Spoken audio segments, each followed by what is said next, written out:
એ બધાને જય શ્રી રામ 170મો દિવસ મારી સાથે જો રિક્ષાવાળાના ઘરે આવાસ કાસ હોય એવા અને બીજી વાત કેદુનું બટકો ન દેખાડો હાલો ને દેખાડ દો ગાડી ઉડાડીને જાવી તરત આપણે બકાલું લેવા જો આખા ગામમાં થાણા દેખાડ્યા હવા લ્યો પેલા આળા ખાઈ લો શાક બનાવવા વટાણા પહેલા તો અડધા તો હું ખાઈ ગયો જલવા હે હમારા યહાં લ્યો બટેકાનો સ્લો મોશન ઉતાર લો વિમાન કાઢીને જવા દઈએ આપણે સાઈઝ લેવા વિમાન લઈને હું તો નીકળી ગયો છું સાઈઝ લેવા ટણાના તમે જોઈ શકો છો સાય આપણે લઈ લીધી હવે તરત આપણે જઈએ ઘરે તો હાથમાં લઈ લીધું છે અત્યારે ઘડ મશીન તો અત્યારે તો આમાં ઘડ મશીન ફેરવવાનું છે તો તરત ફેરવી નાખી ઘડ મશીન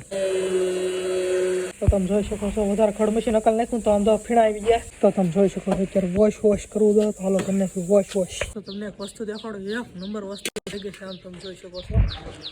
હા ચકાસ ધોઈ નાખી છે એક નંબર